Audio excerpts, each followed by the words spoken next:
Watch closely, and don't be afraid to see what you see.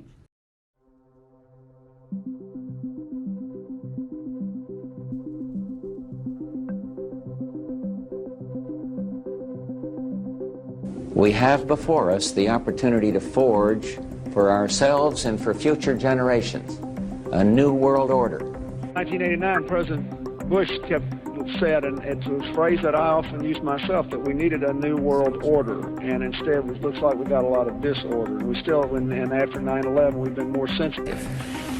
A new world order can emerge, a new era.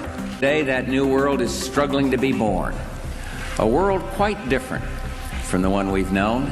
Now, much has been said by the Secretary of State and others about a new world order, about a defining moment in history.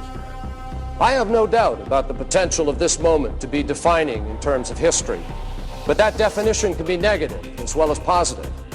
And how negative or positive it will be will depend on what kind of new world order we really create. And this present window of opportunity during which a truly peaceful and interdependent world order might be built will not be here for too long. Grateful to the Washington Post, the New York Times, Time Magazine, and other publications whose directors have attended our meetings and restricted their promises of discretion for almost 40 years. It would have been impossible for us to develop our plan for the world if we had been subject to the bright lights of publicity. But the world is now more sophisticated and prepared to march toward a world government.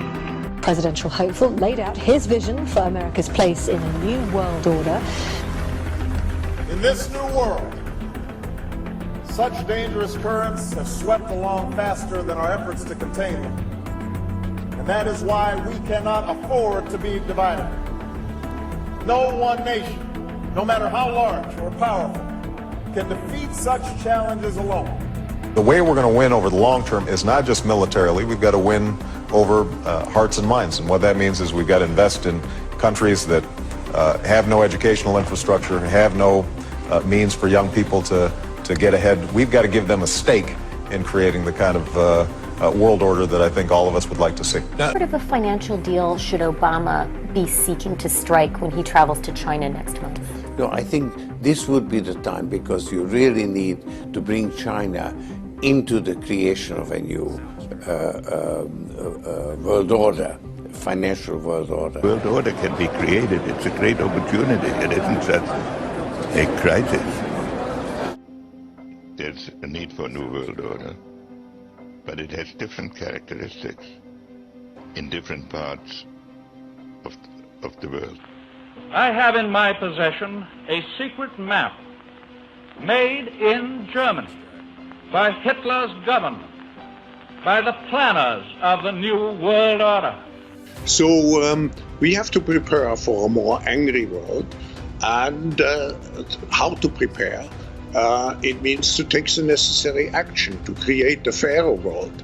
I just see the need for such a dialogue, and I see the need for action. I see the need for a great reset. The affirmative task we have now is to actually create a new world order. They also created the Great Seal of the United States. And that Great Seal of the United States has on it Novus Order Seclorum, a new order for the centuries, for the ages, forever. The World Order is the headline in the Globe and Mail in Canada. Is this global governance at last? Is it one world, the central bankers in charge? But aren't we all just living and dying for what the central banks do? Of course we are. We are absolutely slaves to central banks. For those who think the Great Reset is not going to control every aspect of your life, let me give you a couple of things. They are now taking the next step to shape global, regional, and industry agendas, end quote, with a new digital ID system. Under the framework, the WEF proposes collecting data from many aspects of people's everyday lives, that's a quote, through their devices, telecommunication networks, and third-party service providers. The WEF suggests that this data collection dragnet would allow a digital ID, now listen to this, it's very narrow, It would allow a digital ID to scoop up data on people's online behavior, purchase history, network usage, credit history, biometrics, names, national identity numbers, and medical history. Plus your travel history, social accounts, e-government accounts, bank accounts, energy uses, health stats, education, and I love this one, and more. What's left? Once the digital ID has access to this huge, highly personal set of data, the WEF proposes using it to decide whether users are allowed to, quote, own and use devices, quote, open bank accounts, quote, carry out online financial transactions, quote, conduct business transaction, quote, access insurance and treatment, book trips, still quoting, go through border control between countries or regions, still quoting, access third-party services that rely on social media logins, file taxes, vote, collect benefits, end quote. Pay insufficient attention to the frightening scenario of a comprehensive cyber attack, which would bring to a complete halt to the power supply, transportation, hospital services, our society as a whole.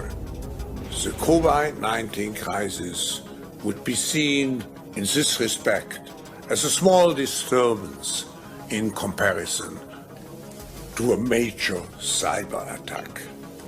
To do something even more radical than just build digital dictatorships. By hacking organisms, elites may gain the power to re-engineer the future of life itself. Because once you can hack something, you can usually also engineer it. It's often said that you should never allow a good crisis to go to waste. There is only one way this pandemic is going to go. It's going to get worse and worse and worse. It shows even a bandana tucked in can have an effect of slowing down droplet spread. These face coverings are only effective together, of course, with safe physical distancing. And we're going to have to get used to, seeing each other like this. Excuse me. Today is the first full day of the New World Order. Outdoor gatherings are limited to 2 people.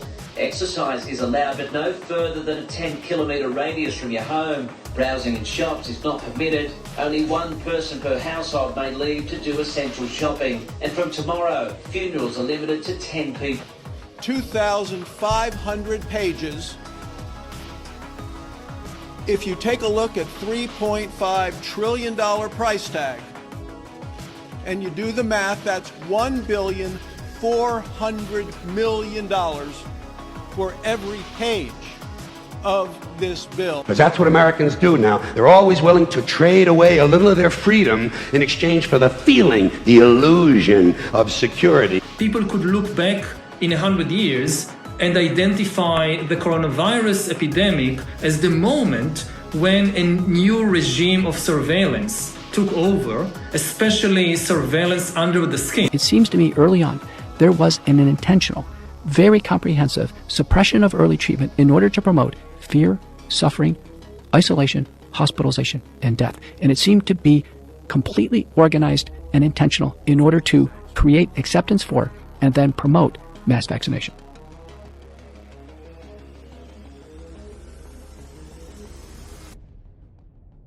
My name is Greta Thunberg, and I'm not here to make deals.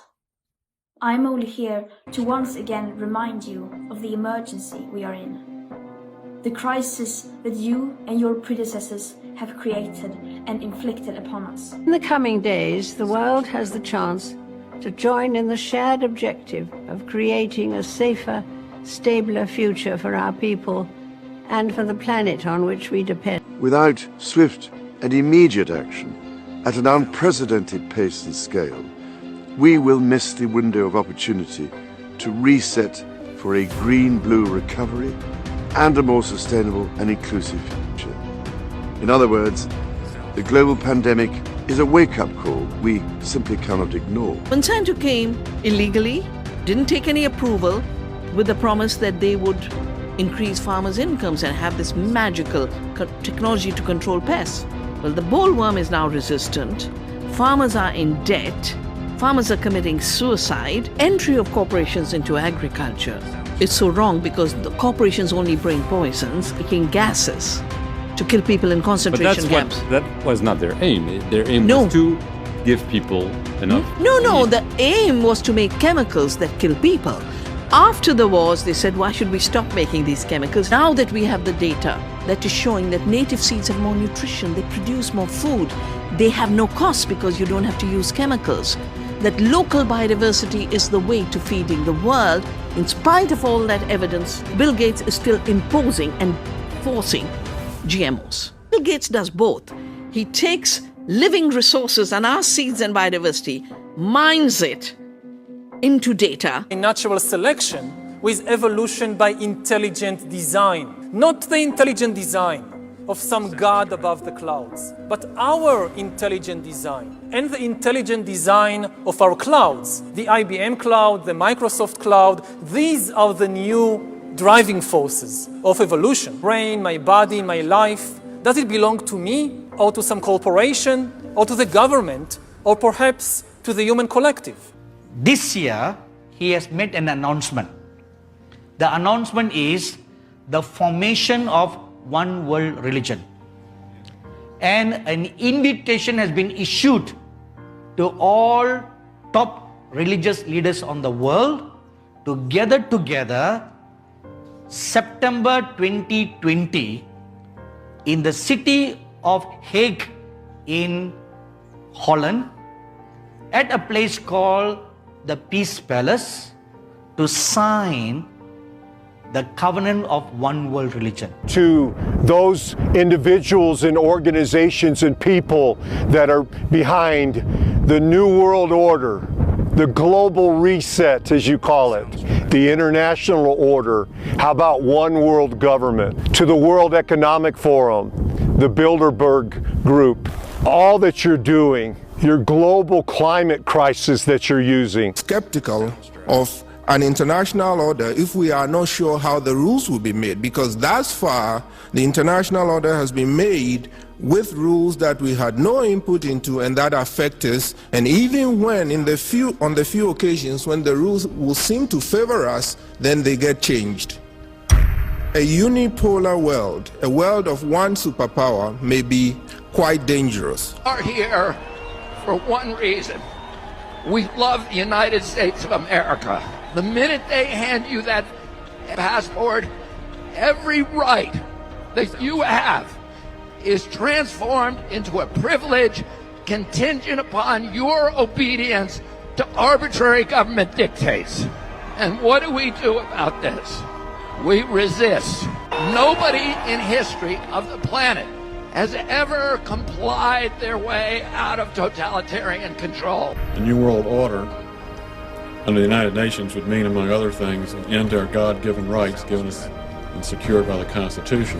As far as America is concerned, the ICC has no jurisdiction, no legitimacy, and no authority. The ICC claims near universal jurisdiction over the citizens of every country, violating all principles of justice, fairness, and due process. We will never surrender America's sovereignty to an unelected, unaccountable global bureaucracy. Whether we believe in our capacity for self-government or whether we abandon the American Revolution and confess that a little intellectual elite in a far distant capital can plan our lives for us better than we can plan them ourselves. You and I are told increasingly we have to choose between a left or right. Well, I'd like to suggest there is no such thing as a left or right. There's only an up or down.